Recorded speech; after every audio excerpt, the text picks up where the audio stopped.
I should synchronize these. All right, this is the last one for today. Sync.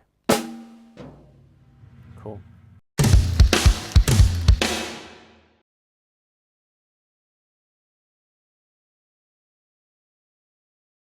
Okay, so this is the third video in a series of videos for working on bass drum technique. I recommend, if you're on YouTube at the moment, checking this out on my blog. There's a link in the video description underneath, and there you will find the previous videos in the series and links to the technique lessons on my website that I also recommend you check out. And also to Polynome, which I'm going to be using in this video. So in the previous two lessons we worked on straight 16th notes on the bass drum, and then we added the hands, and now we're going to add the left foot. So now we're going to have balance issues between the feet.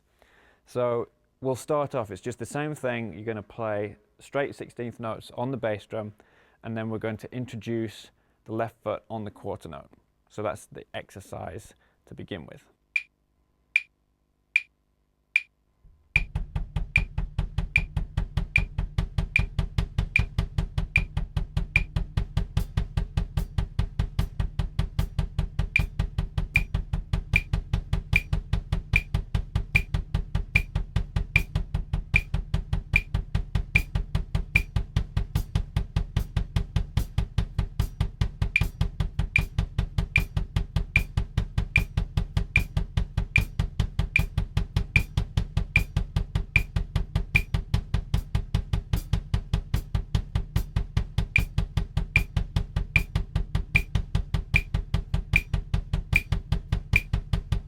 So again, you can focus on the right foot and try different things with that if you're still not comfortable with that.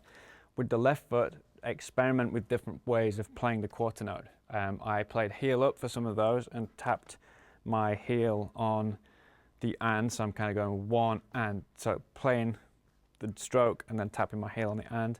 I also tried a heel toe thing on the hi-hat, so you play heel, toe, heel, toe, heel, toe. Or basically any techniques that you know for the hi-hat you can work on and see how they change the feel of playing this pattern. So the next thing we would do is add the hands in again. So I'm going to play a straight 8th note groove on the ride and the snare drum, or I may even play on the rim of this tom and the snare drum. We kind of want to get rid of as much washy overtones as possible so that they don't get in the way of hearing the accuracy of things. So playing on here,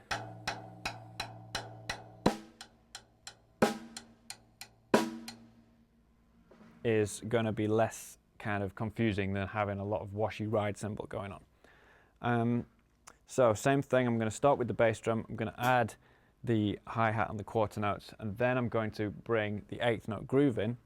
And then what I'll do, like in the previous exercise where we brought the hands in and took them out, I'm going to do the same thing. I'm going to have the bass drum to start with, add the hi-hat, add the hands, and then I'll take the hi-hat out for a while and then put it back in and see if that changes the feel of the groove with the hands and the feet. And then I might take the hands out, leave the hi-hat in, put them back in. Or I might take the hands and the hi-hat out, leave just the bass drum on its own, put everything back in. And the reason for doing this is to try and identify how things change when you put them in. So does the way that you're playing the bass drum change when you introduce the hi-hat or when you introduce the hands? And these kind of comparison things just help you find where the problems are. Because what we're thinking about is if you're in a live situation, you're playing a groove, you suddenly, there's a lot of bass drums in there, you suddenly want to put some hi-hats in on the quarter note. Is that going to make you slow down or speed up or kind of make the spacing of the ride notes uneven, or whatever it is? We're just looking for things that are not intentional, really. Any unintentional changes that happen when you introduce other elements of a groove. So start with the bass drum, add the hi-hat, then add the hands, playing just 1 and 2 and 3 and 4 and.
So there was no logic to the order that I was taking things out and putting them in. This is just how I will practice. It's not about saying do so many of these and do so many of those.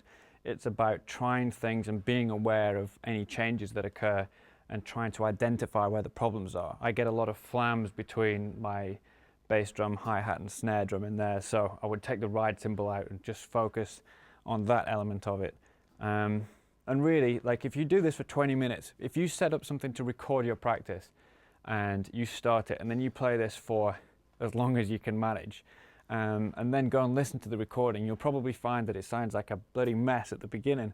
And 20 minutes in, it will sound different. 40 minutes in, if you keep it going that long, it will sound different again. And you know, after you've done this for a long time, everything starts to just fall into place, and you're starting to get rid of the unnecessary motions and the things that make it not perfect.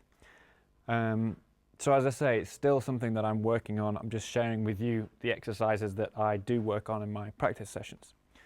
So 2 more things you could do with this. One of them is to build up the hands groove and add more complexity to that. And the other one is to change where the hi-hat's playing. So you could play on offbeat 8th notes, or you could play on all of the 8th notes, or you could play on, you know, the E's or the A's or something like that. So let's start by making the hands groove more complex. I'm going to use the same one that I used in the previous video, which is 1 and a 2 and a 3 and a 4 and a with the right hand. And for the left hand for ghost notes, I'm going to have 1 E and 2 E, E and 2 E, da da da da da da da da da da. Okay, so if they're things you're unfamiliar with or uncomfortable with, you can use anything that you want for the hands, but I'm just trying to make it more of a 16th based groove rather than 8th based groove. So I'm going to do the same thing with that groove, bringing the hi-hat in and out, taking the hands in and out, and just seeing how that feels.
Okay, finally, I don't know how well I'll fare with this, I'm going to play the hi-hat on the offbeat 8th notes for a few bars, and then all of the 8th notes, and then I might try playing them on the E or the A, just to give you an idea of what they will sound like.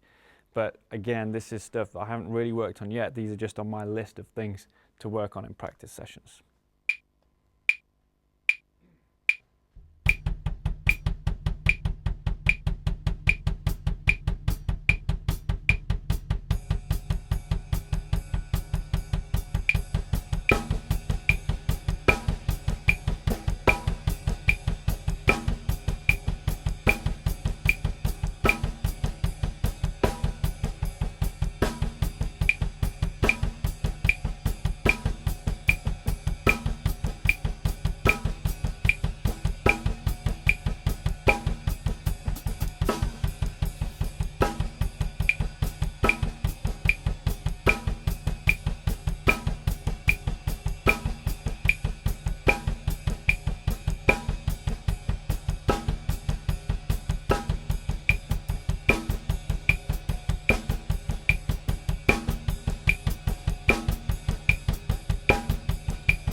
So there you go. Like I say, the way that I just played those for you is the first attempt at doing this kind of stuff. And, you know, once upon a time I would have gone, yeah, okay, that's close enough. Record this. When I watch this video, when I edit it and I'm listening back, I'm sure I'll be thinking, you know, it's worse than it feels at the moment. I mean, I can tell that there are things that are out of place and things I need to work on, but quite often when you listen back to recordings, they sound worse than you feel they are in your head. And so recording practice sessions is a really good thing to do, and getting to the stage where when you listen back it sounds like it did when you played it is a really good skill to have on top of, you know, just getting better at these things, because then you can do a take and you can know whether it was any good or not. But basically, yeah, each of these exercises is something that you should work on for maybe 5 minutes minimum, or 3 minutes. You know, like you can play a full song just playing one of these grooves, and then by the end of that, a lot of things will have kind of sunk into place. And if you do that every day for a week, then you're going to get a lot of benefits from that you don't get from just having a quick go and thinking, yeah, those things were almost in the right place. So just from these last 3 videos worth of exercises, you'll have done a lot of playing 16th notes on the bass drum, which is something that perhaps you haven't done that much of. And that's really going to help in the next few lessons where we start to break that up a little bit and introduce just groups of notes into grooves. So as I say, if you're watching this on YouTube, you want to go check it out on my blog. There's a link in the video description underneath, and that's where you'll find the previous lessons, and you'll find stuff about the lesson on the masterclass and the software that I'm using to play to and all those things. So thanks for watching, and I will see you next time. It's getting a bit more like a catchphrase every time. That I need something else to say. Post in the comments what I should say when I finish a video.